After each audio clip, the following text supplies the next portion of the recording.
আসসালামু আলাইকুম প্রিয় শিক্ষার্থী বন্ধুরা, আজকে আমি তোমাদের সাথে এইচএসসি 2025 এর বাংলা প্রথম পত্র নিয়ে আলোচনা করব।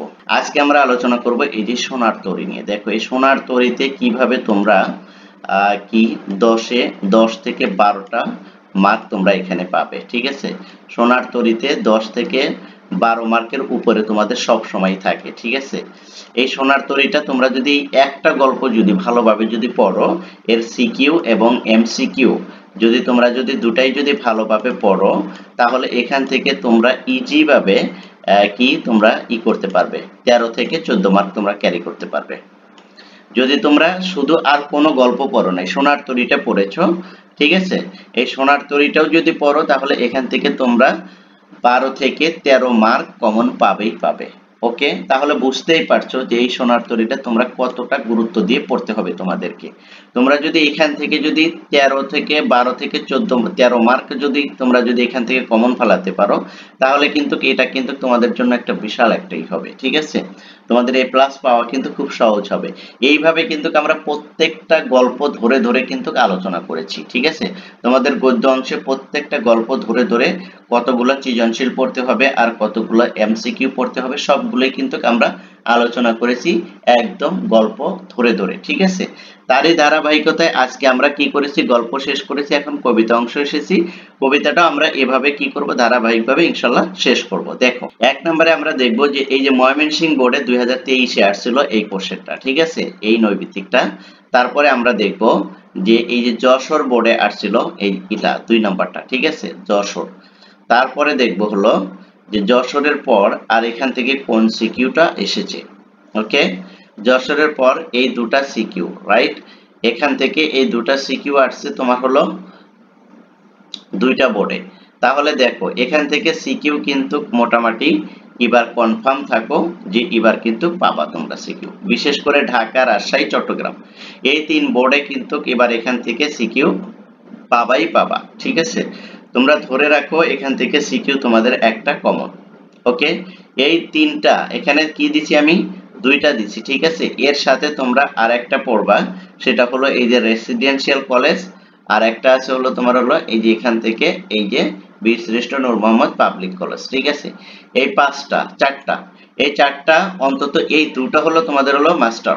ঠিক আছে, এই দুটা তোমরা পড়বে, সকল বোর্ডের জন্য এই দুটা খুবই খুবই ইম্পর্টেন্ট। ঠিক আছে, আর যাদের হাতে যেহেতু একটু সময় আছে তারা এই দুটা কি করবে, একটু বি ক্যাটাগরি করে দেখে যাবে। ঠিক আছে, আর সুপার শর্ট সাজেশন যখন আসবে তখন তো আরো কমায়া দেব, এটা নিয়ে আর তোমাদের টেনশন করতে হবে না। শেষ অবধি পর্যন্ত আমি তোমাদের সাথে আছি, তাই তোমরা কি করবে, এই চ্যানেলটা সাবস্ক্রাইব করবে এবং এই ভিডিওগুলো লাইক কমেন্ট শেয়ার করে দিবে তোমাদের ফ্রেন্ড সার্কেলের ভিতরে। ওকে, দেখো তাহলে তোমরা আপাতত এখান থেকে কি দুটা সৃজনশীল আর এখান থেকে একটা। ঠিক আছে, এই একটা তিনটা সৃজনশীল তোমরা এখান থেকে দেখবে। ঠিক আছে, এই তিনটা সৃজনশীল কিন্তু খুবই খুবই গুরুত্বপূর্ণ। এখান থেকে কিন্তু তোমাদের সিকিউ কিন্তু হবেই। ঠিক আছে, কোনোভাবেই কিন্তু এটা কি হবে না, মিস হবে না। এখান থেকে তোমরা নিশ্চিত থাকো এবার 2025-এর যারা শিক্ষার্থী আছো এইচএসসি বাংলায় এই সোনার তরী থেকে একটা সৃজনশীল তোমরা কমন পাবেই পাবে, অর্থাৎ একটা সৃজনশীল আসবেই এবার। ঠিক আছে, এখান থেকে একটা সৃজনশীল আসবেই, তাই তোমরা কি করবে, এটা কিন্তু স্কিপ করবে না। ঠিক আছে, তারপরে দেখো এই যে জ্ঞানমূলক আছে। ঠিক আছে, জ্ঞানমূলকে কি আছে, সৃজনশীলের এই যে তোমাদের এই যে খ নাম্বারটা একটু দেখো। ঠিক আছে, এই যে রবীন্দ্রনাথ ঠাকুরের প্রথম কাব্যগ্রন্থ বনফুল প্রকাশিত হয় কত সালে, এই যে 1880 সালে। ঠিক আছে, এগুলো কিন্তু খুবই গুরুত্বপূর্ণ, এগুলো দেখলে কিন্তু তোমরা এই যে সিকিউর ক এবং খ নাম্বার আনসারটা করতে পারবে। তারপরে দেখো এই যে রবীন্দ্রনাথ ঠাকুরের প্রথম কাব্যগ্রন্থের নাম কি, রবীন্দ্রনাথ ঠাকুরের প্রথম কাব্যগ্রন্থের নাম হচ্ছিল বনফুল। সোনার তরী কবিতায় কবি ক্ষণিক হেসে কি নিয়ে যেতে বলেছিলেন, কি, এই যে সোনার তরী কবিতায় কবি ক্ষণিক হেসে সোনার ধান নিয়ে যেতে বলেছিলেন। ঠিক আছে, এই যে এগুলো একটু খেয়াল করে দেখবে। ঠিক আছে, এই যে সোনার তরী কবিতাটি কোন ছন্দে লেখা, এটা কিন্তু খুবই খুবই গুরুত্বপূর্ণ, বিভিন্ন জায়গায় কিন্তু এই কোশ্চেনটা আসে। ঠিক আছে, সোনার তরী কবিতাটি কোন ছন্দে লেখা, মাত্রাবৃত্ত ছন্দে লেখা। তারপরে এই যে এগুলো দেখবে। ঠিক আছে, কিসের প্রতীক, এই যে মহাকালের প্রতীক। ঠিক আছে, সোনার তরী কবিতায় নৌকা কিসের প্রতীক, মহাকালের প্রতীক। আমি প্রতীকী অর্থে কে, এখানে আমি প্রতীকী অর্থে শিল্প স্রষ্টা কবি, অর্থাৎ কবিকে এখানে বোঝানো হয়েছে, রাইট।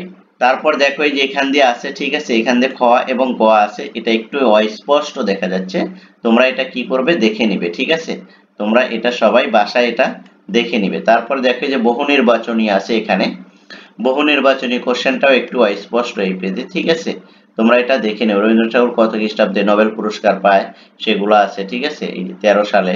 তারপরে দেখো এই যে এখানে সবগুলো তোমরা এগুলো কি করবে দেখে যাবে, এখান থেকে কিন্তু একটাও তোমরা স্কিপ করবে না। আমি কিন্তু বারবার বলতেছি রবীন্দ্রনাথ ঠাকুর থেকে তোমাদের মিনিমাম 12 অর 13, ঠিক আছে, এই যে 12 থেকে 13 মার্ক কিন্তু এমসিকিউ সিকিউ দিয়ে কিন্তু কমন পাবে, ঠিক আছে। অতএব এই গল্পটা কোনোভাবেই তোমরা কি করবে না, অ্যাভয়েড করবে না। এটা কিন্তু 100% তোমরা দেখে যাবে যদি তোমরা এখান থেকে 12 বা 13 মার্ক ক্যারি করতে চাও, ঠিক আছে। এখান থেকে 100% তোমাদের কোশ্চেন আসবেই আসবে, তোমরা এটা খুব ভালোভাবে দেখবে। এর সিকিউ এমসিকিউ যা আছে সবগুলো এই যে যেগুলো দেখা দিচ্ছি এগুলো সবগুলোই তোমরা একদম একবারে কি বলে চোখ বুজে মুখস্থ করবে, ঠিক আছে। হ্যাঁ, তারপরে দেখো এই যে এখান থেকে দেখা যাচ্ছে একটু কি পারাপারে দেখি আঁকা তরু ছায়া মাসি মাখা, এখানে মসি মাখা বলতে কি বোঝানো হয়েছে? মসি মাখা বলতে বোঝানো হয়েছে অস্পষ্ট মহাকাল, ঠিক আছে। মহাকাল মানুষের কর্মকে গ্রহণ করে, কারণ কর্ম অক্ষয়, কর্মই মানুষের অক্ষয়, ঠিক আছে। সোনার তরী কবিতাটি কোন ছন্দে লেখা? এটা আমরা আগেই পড়েছি যে মাত্রাবৃত্ত। সোনার তরী কবিতায় মানব সৃষ্ট কর্মকে সোনার ধান বলার কারণ কি? মানব সৃষ্ট কর্মকে সোনার ধান বলার কারণ হচ্ছে হলো এই যে 1 এবং 2, অর্থাৎ কি সৃষ্ট কর্ম মহৎ বলে এবং সৃষ্ট কর্ম অবিনশ্বর বলে, ঠিক আছে। এই দুটা দেখবে, এগুলো কিন্তু সবই দেখবে, ঠিক আছে। তোমাদের কিন্তু আমি বারবার বলতেছি এগুলো তোমরা কোনোভাবেই স্কিপ করবে না। তারপরে দেখো এই যে নিচের উদ্দীপকটি পড়ে 21 এবং 22 নম্বর প্রশ্নের উত্তর দাও। উদ্দীপকে অন্তর্নিহিত তাৎপর্যের সঙ্গে সঙ্গতিপূর্ণ পাণ্ডুক্তি কোনটি? এই যে এটা, অর্থাৎ আমারই সোনার ধানে গিয়েছে ভরি। তারপর দেখো 22 নম্বরে কি বলছে? 22 নম্বরে বলছে উক্ত সঙ্গীতটির বিপরীত সোনার তরী কবিতার অন্তর্নিহিত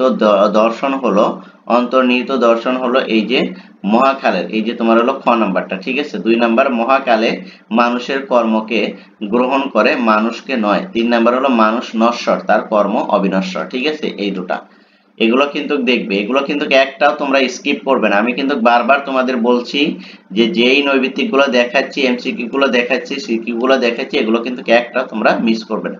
উদ্দীপকের সোনার তরী কবিতায় কোনটির সঙ্গে তুলনা করা হয়? এই যে সোনার ধানের সাথে, ঠিক আছে। সোনার ধান কবিতায় ভাবগত ঐক্যের কারণ কোনটি? এটা হলো এই যে কর্মফলের মহিমা, কর্মফলের।